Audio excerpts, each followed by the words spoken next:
Il y a quelqu'un dans le guest ou pas? Parce que je le vois pas. Oui, il y a... Tu peux lui donner la parole parce que je le vois pas, moi. Oui. Bonsoir. Ton pays d'origine... Comment on peut t'appeler déjà pour commencer? Parce que t'as pas de pseudo. Monsieur, ça me va très bien, madame. Monsieur quoi? Monsieur, tout simplement, monsieur. Monsieur Mélenchon. Parce que si on fait monter... Insan, si tu veux. Ibadallah. Ok, Insan. Ok, Insan. Pays d'origine, pays de résidence? T'as un nom de femme, ça, Insan. Français, madame. D'accord.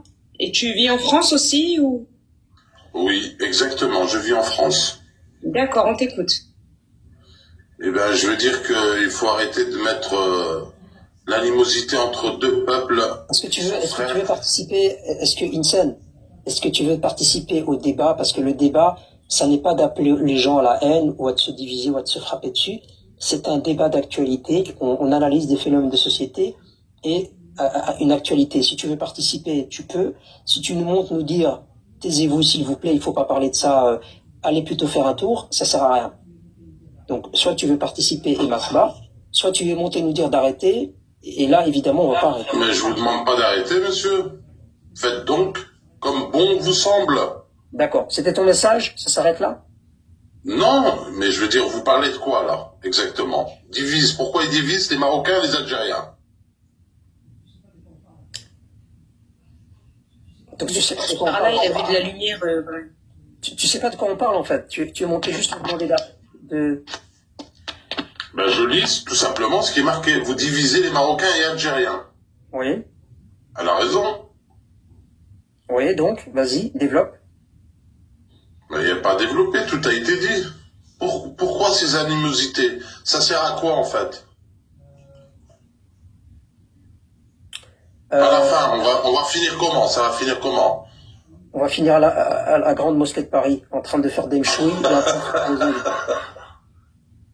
Ah, ça va, vous appelez ça la mosquée de Paris. Je croyais que vous alliez dire la mosquée d'Alger à Paris. Ben ouais, parce que apparemment, là-bas, on peut faire des barbecues, on peut se refaire les ongles, on peut se refaire même apparemment le maillot, etc. Donc on va aller là-bas. Quand tu me dis comment ça va se Et faire. alors, qu'est-ce que vous pouvez faire pour que ça se reproduise plus? Vous, personnellement. Comment? Regarde, cette personne-là que tu vois à l'écran à droite, Oui. Karima Khatim, Oui. c'est la présidente d'une association franco-algérienne en France. D'accord? C'est pas interdit. Ah. Non, jusque-là, c'est absolument pas interdit. Voilà, jusque-là, ça va. C'est ce qu'elle appelle la Fédération franco-algérienne. Alors là, tu bugs, je vais te faire mettre ton micro le temps que je termine et puis tu peux intervenir. Je ne bug pas du tout. Il y a un écho, donc oui, tu bugs. Voilà. Cette personne-là en l'occurrence, elle organise comme ça des événements, des sessions, etc. Et dans ses invités, il y a toute la crème, non pas du patrimoine algérien ou du je ne sais quoi. Non, c'est la crème des personnes qui sont extrêmement hostiles au Maroc, dans le verbe et dans la démonstration aussi. Tous les gens qui vouent Il est qualifié d'hostile au Maroc. tous les gens qui vouent une haine incroyable vis-à-vis du Maroc, on les retrouve avec cette personne-là. Donc quand il s'agit de C'est vous qui les trouvez hostiles au Maroc. Mais elle les a... Je termine et puis tu prendras la parole, sinon tu descends et tu parleras pas. Donc tu me laisses terminer, puis tu prendras la parole à ton tour. Le débat, c'est pas ça. C'est pas je t'interromps quand je veux. Il y a personne qui parle, on la laisse terminer, et puis tu rebondis derrière et tu donnes ton avis, il n'y a pas de problème. Mais tu m'interromps pas comme ça. Il y a 500 personnes et les gens qui sont en bas, ils ont besoin d'entendre l'analyse jusqu'au bout. Donc cette personne-là, qui invite toute la crème des personnes qui sont hostiles au Maroc et aux Marocains, et de manière très vulgaire et très insultante parfois, elle vient sur un plateau TV et elle nous dit arrêtez de diviser les Marocains et les Algériens. Mais elle-même, elle est amie avec les gens qui divisent tout le monde. Donc c'est pour ça qu'on l'affiche à l'écran et qu'on éveille les consciences de nos compatriotes en disant elle, c'est une hypocrite et elle, il ne faut surtout pas voter pour elle. Et voilà ce que représentent les Algériens de France quand ils arrivent sur les plateaux TV, ils vous disent ah, le Barcelone a marqué, c'est très bien. Quand les Algériens débarquent sur les plateaux TV en disant on est frères et arrêtez de nous diviser. En fait, c'est juste une manière de nous censurer subtilement. C'est juste une formule pour canaliser, pour manipuler les masses, manipuler les Marocains, leur faire croire qu'on est amis. Alors que dans la démonstration, ces personnes-là ne sont absolument pas amis du Maroc. En fait, les Algériens, et je termine par cette dernière phrase, en résumé, en fait, ces personnes-là, celles que tu vois à l'écran et beaucoup d'autres, ils voudraient bien être amis des Marocains. Mais amis des Marocains qui ferment profondément leur gueule.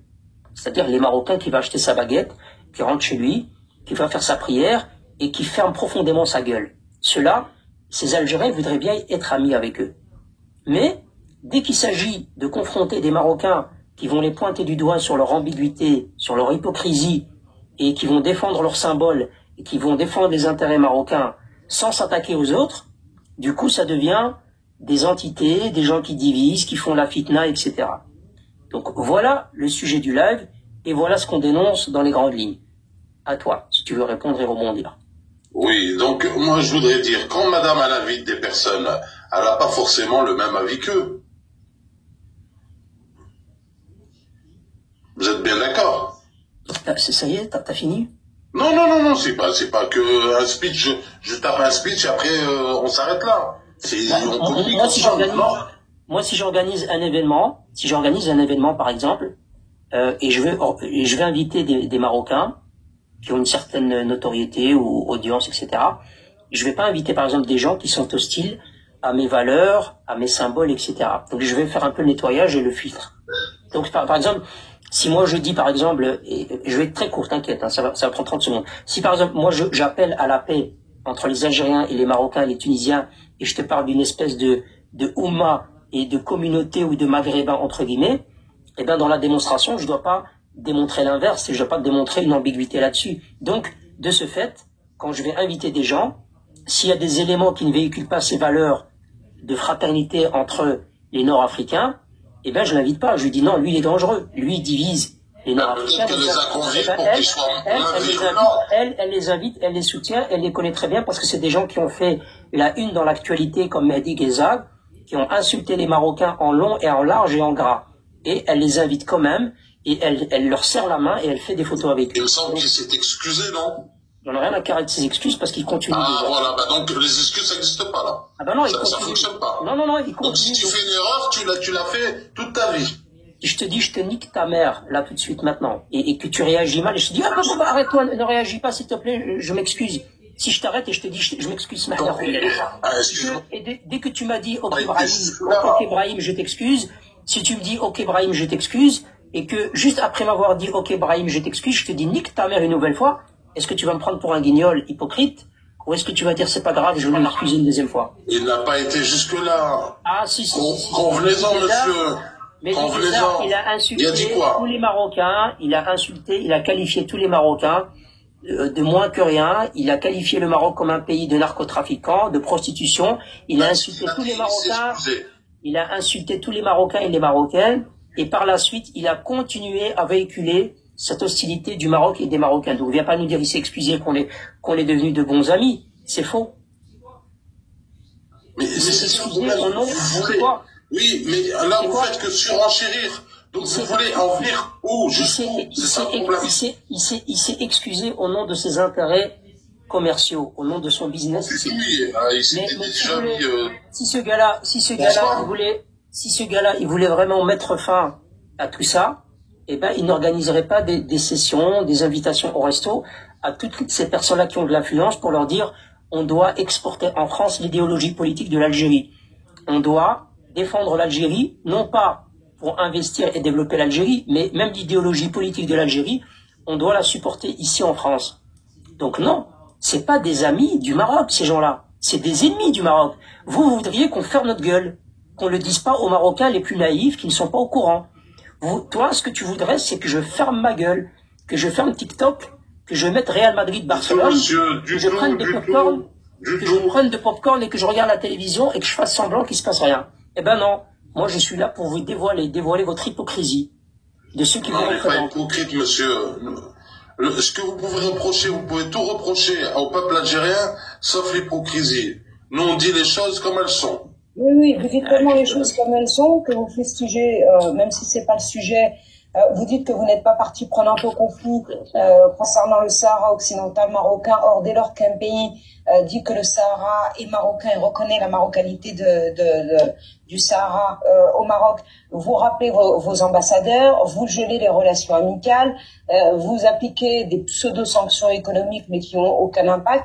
Vous êtes tellement pas hypocrite et vous dites les choses en face que vous fustigez Israël, allant même jusqu'à vous ériger en tant qu'ennemi d'Israël, alors qu'Israël ne vous calcule même pas, mais qu'en plus de ça, vous avez votre ambassadeur algérien aux États-Unis qui signe des accords avec BGA Group, dont une des personnes au conseil administratif est Ehud Barak, l'ancien ministre de la Défense israélienne. Vous allez même jusqu'à envoyer des hydrocarbures à ExxonMobil qui est accusé par la Palestine de fournir en carburant les avions de chasse qui bombardent Gaza, etc., etc. Vous êtes tellement pas hypocrite que concernant la marocanité du Sahara, vous essayez de chercher des coups à tous ceux qui reconnaissent la marocanité du Sahara, mais pour ce qui est des États-Unis, vous n'avez absolument rien entrepris, parce qu'en réalité, ils vous font trembler. Vous êtes tellement pas hypocrite que vous avez souhaité, mordicus, vous avez même déjà fêté avant l'heure votre adhésion au sein des BRICS. Or, quand les BRICS vous ont recalé comme en boîte, vous avez été dire que finalement, c'est vous qui avez refusé de rentrer. Vous êtes tellement, tellement hypocrite que vous n'arrêtez pas de dire la France, elle nous a colonisés, la France, elle a commis un génocide, la France, elle a commis des exactions. Or, vous êtes la première communauté étrangère. Et vous continuez aujourd'hui, lorsque vient en Algérie, de dire Macron le visa, Macron le visa. Je suis désolée. Les Algériens, ils ont le droit, comme tout le monde, de s'expatrier. Comme tout le monde, ils ont le droit d'émigrer. Mais si vous aviez un minimum de fierté, vous le feriez dans n'importe quel pays dans le monde. Fier, madame, très très fier. Sauf en France. Si tu étais fier, toi le premier, tu vivrais pas dans le pays qui a démonté, poncé, limé ta mère, ta grand-mère. Vous êtes en Espagne, vous êtes fait coloniser par l'Espagne, le Portugal. On n'a jamais été colonisé par l'Espagne, nous on a été un protectorat. Madame, déjà, si, regardez votre histoire. On n'a jamais été colonisé par personne. Vous vous trompez, madame. Le Portugal a été présent au Maroc sur ce qu'on je vous appelle laisse des taper comptoirs. sur colonie. Le Portugal a été présent au Maroc sur ce qu'on appelle des comptoirs portuaires.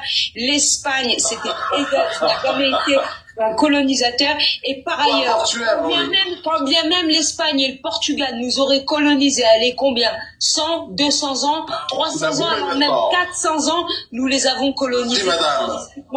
8 siècles. Donc, faut arrêter cette chose. J'ai J'ai une news à vous donner. J'ai la parole Scott Alina Al-Karoli.